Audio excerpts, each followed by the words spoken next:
የዳረችኝ እዛው የእንጀራ ልጇ የእሷ የማትወልደው ልጅ ነው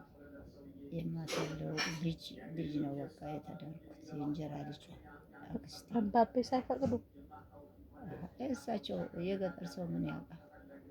ተጠራ የሰርጉ ቀን ተጠሩ መጡ። በቃ እዛ ተዳርኩኝ። እዛ በቃ አልመቸኝ ሲል ሰውየውን ናኩትና ገብርኤልን እኮ አሁን ማከብረው በዛ እኮ ነው። እንዴት ገብርኤል እንግዲህ አግብቼ ቁጭ ብዬ እያለሁ ስንት አመት ቆየሽ?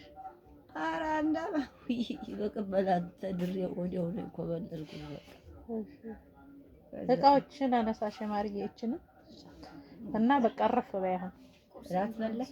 ፍርፍር እንሰራለን፣ ችግር የለም። ለቁርሱ አታስቢ። እራት ሰጥሻል? አይ በላች።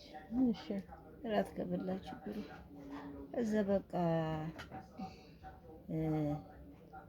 ቅበላ ማለት ወዳዴ ልገባ ሲል እሺ እዛ ተድሬ ስል በቃ ድሮም ሰውዬው አብረን ነው የኖርነው እዛው ቤት እና አላማረኝም። አንድ የአጎቴ ልጆች ነበሩ እዛው 2 ልጃገረዶች እነሱ ቤት ጤፍ ልፍጭ ያልኳቸው ጤፍ ተመካከልን።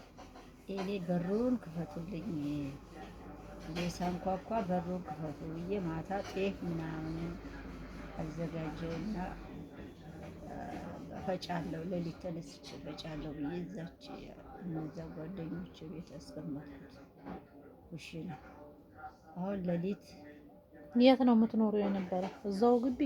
እዛው ሴትዮይቱ ጋር ነው የምንኖረው አብራችሁ። ድራሽም እዛው መኖር ጀመርሽ? እዛው ነው የምንኖረው እኮ ቶሎ አልወጣም። አሁን እኔ ያን ጊዜ ስንት አመት ይሆንሽ? እኔ እንጃ ትንሽ ነኝ እንግዲህ ስንት አመት እንደሆንኩ አላውቅም። ነገ ገብርኤል ቀን ነው። አሁን ገብርኤል እንዴት ነው እናንተ ወፍጮ ትፈጫላችሁ ስላቸው፣ አይ እኛ ነገ አንነካም አንፈጭም አሉ። እሺ እኔ እፈጫለሁ አልኩ አውቄ ማታ ጮክ ብዬ፣ እሱም እያለ እየሰማኝ እኮ። ከዛ በኋላ ሌሊት ገና ወፎቹ ገና 10 ሰዓት ሲሆን ቆረቆርኩ። እዛ ቤት ልፈጭ ነው ብለሽ? ልፈጭ ነው ብዬ ስቆረቆር ሙሉ ነሽ እንደ ወደ ላይ ክፈች። እሱ ቤት ተኝቷል። አሁን ሄድኩኝ ወጣሁ።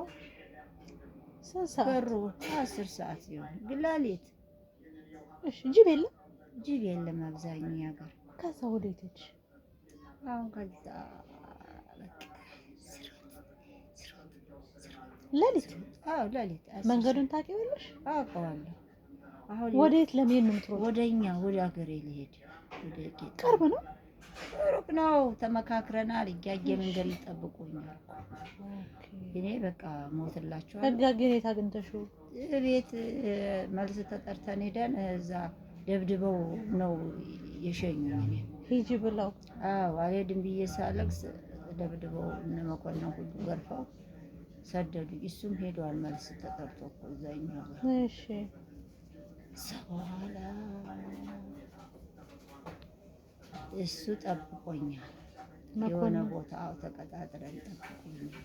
እሺ ስሮጥ ወፎቹ ግር ይላሉ እዛ እንትን ስር እዚህ ድፎ ስር እኔ ስሮጥ ዲዲ ሲል ወፎቹ ጅር። በጨለማ ቁጭ ብዬ ደግሞ ወዲያ ምን እንደመጣ አያለው። ደግሞ ቁጭ ብዬ ከወዲያ እንደዚህ ቁጭ እና አይና ምንም ሳይኖር ሮጣለሁ። ስሮጥ ከዛ ሊነጋ ሆነ። ትንሽ ሰማይ ምድሩ አይ በልቼ እኮ አነሳው። ይኸው እየጠጣሁ ነው። በልቼ ጠጥቼ